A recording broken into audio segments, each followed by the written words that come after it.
All right. Hi there, everybody. I am absolutely thrilled that y'all could join with us today and participate in this Women's History Month. You know, Tennessee women have long been at the forefront of doing really great things. And we're going to have another roundtable. This is with some mighty, wonderful women from across our state who are continuing that fighting spirit that Tennessee women had 100 years ago when they secured the right to vote, push that across the finish line for all women in this country. So I want to start out. Kathy, let me start with you and introduce yourself, your business, take 1 minute, and then we'll get into some questions. Okay. And first of all, thanks so much for having me. I think this is wonderful, and I'm so thrilled to participate. I'm Kathy Allen, CEO and president of Crescent Sock Company.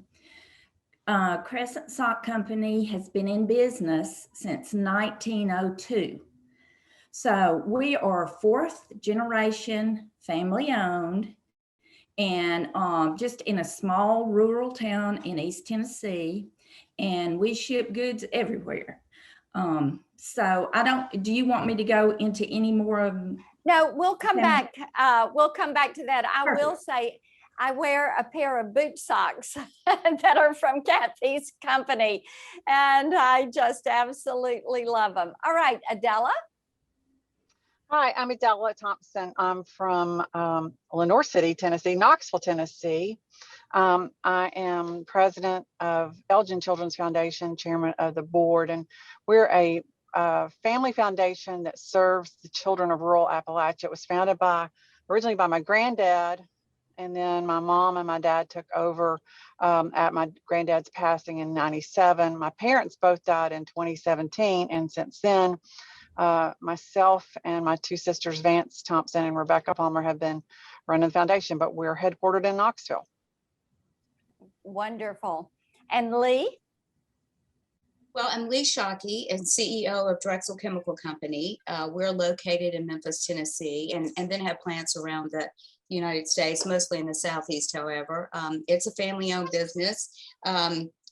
As my father, who I affectionately call His Majesty, is still here as well. So which is a story on its own.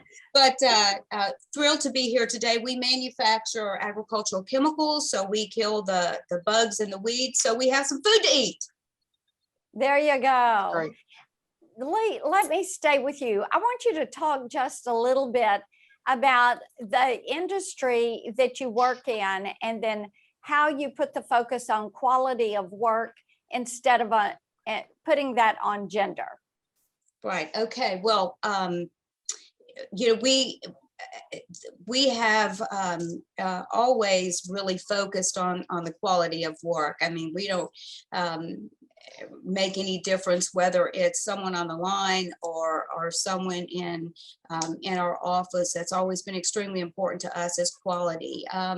We are a generic company, so it's important to us that we stand out from a standpoint of quality. So we have you know, a lot of women in our plants. We have them in our labs, in our registration division, and of course, you know, as a female running a male in a male dominated market, I think it's extremely important that that we don't make a difference on genders, and these days, especially in the ag field, you find more and more women getting into agriculture, whether it be in raising either being farmers or in the marketing side of it, which is exciting to me. I'm glad to have more women in the field. I think that is so exciting to see, and especially when you look at that chemical industry and how male dominated it has been. Yes. To have women that come into that field and then they're CEO of a company and they're not focusing on gender, they're working on continuing a certain caliber and quality of work. So I think that that is vitally important. I see that Holly has joined us. Hi there, Holly. Hi, Everybody apologies for gave play. just a 1-minute introduction, so take it away. Okay, Holly Sullivan. I am Vice President of Worldwide Economic Development for Amazon and a proud Nashville native. There you go, and we are glad to see you back at home. Kathy, let me talk with you have you talk a minute about legacy. Your company started in 1902. It has been family run. It's been basically in the same location. And your family is tied to the family of Harry T. Byrne, the legislator who famously changed his vote and pushed women's suffrage over the line. But now you and your sister and other relatives are helping to lead this company. And I know you do a lot of federal contracting. So talk a little bit about that leadership, how you brought that leadership with your generation of your family to continue that legacy. Sure.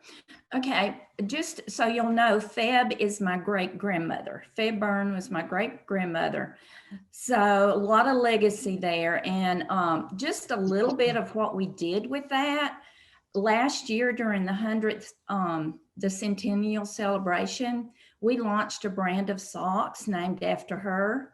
We named it Feb's, and we also, what we did with the socks is we put sayings on them to empower women. The socks have things like, you are, I just want to tell you a couple of them. Create your path, leave your own footprint. She believed she could, so she did. And little girls with dreams become women with vision. So that's a little bit of what we did with our socks. But being a woman in this industry and leading an industry like this is a little different. The textile industry is sort of a dying breed in the US. Most of it has gone offshore.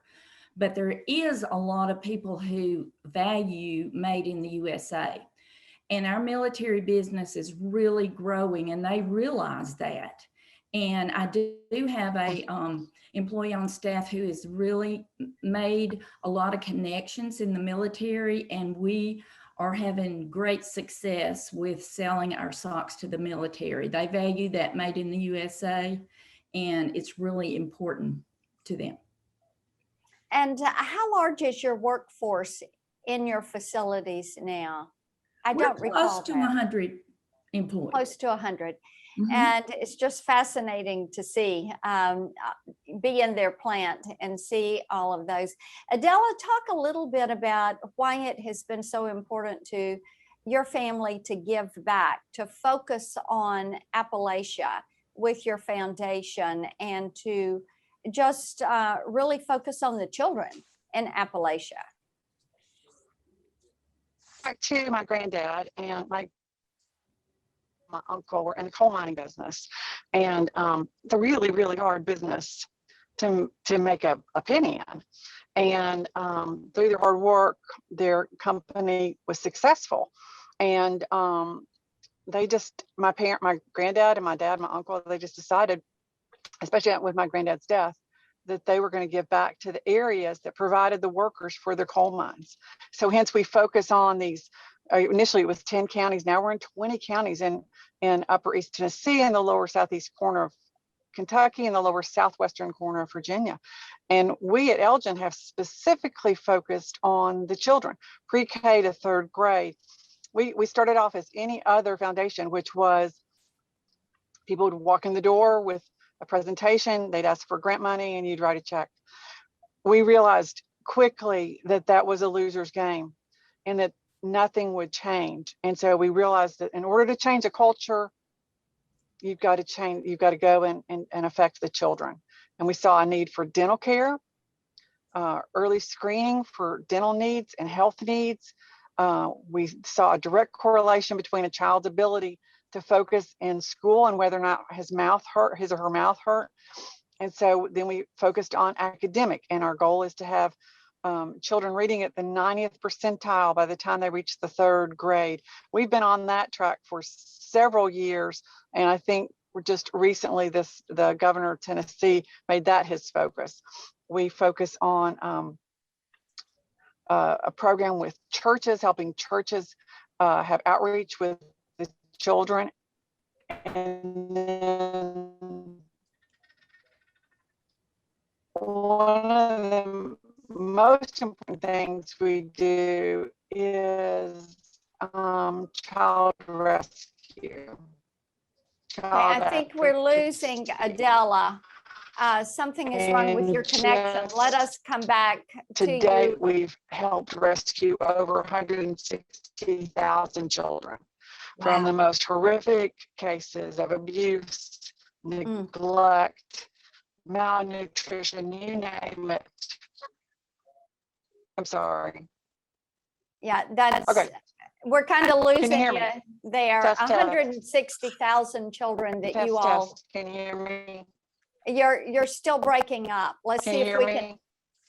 Is it We're- thumbs up? Can you hear me? That's correct. Let me see if I can change. Let me change Yeah. my Yeah, let's see if settings. we Hold can on. change it, because what you all have done with your foundation in impacting the lives of children in Appalachia is just really quite remarkable. Holly, I would love for you. You're a Nashville girl. You had gone away. You came back.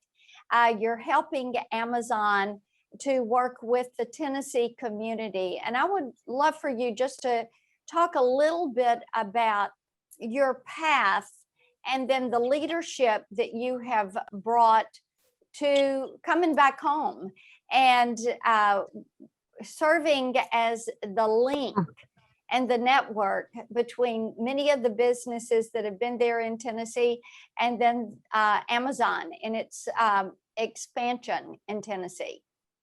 Sure. Thank you, Senator, and thanks for the opportunity.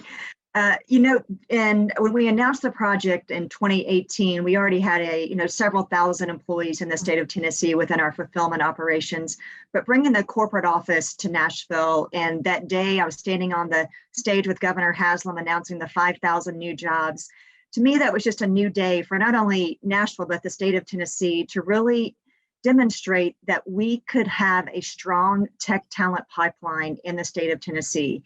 And so among the first things that we did was really start forming those relationships with not only higher education, but also the K through 12 system. Because again, I agree with what Adela said, is it really starts with that early childhood education. So where can we be good partners in ensuring that all youth have access to the program so they can choose their own career pathway, whatever that may be. There's a lot of different jobs in Tennessee, whether it's healthcare or working at Amazon or working at Nissan or Bridgestone. And I think what has been, what really exciting is seeing the evolution of Tennessee and the Nashville community, of how the business community comes together. I'm also chairing the Tennessee Chamber of Commerce this year and being involved in some of those influential policy decisions to make sure that Tennessee remains one of the top states for diverse jobs.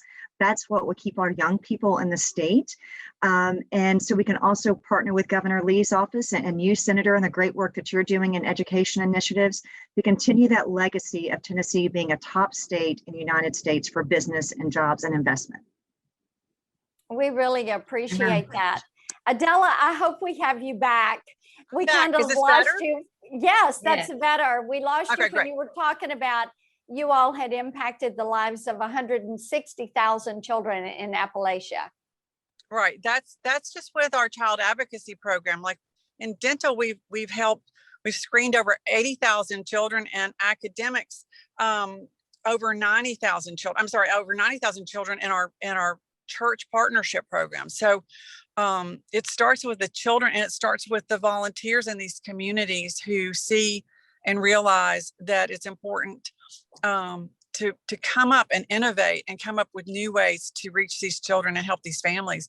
That's the only way we're going to break this. The poor will always be with us. It's scriptural. It's in the Bible.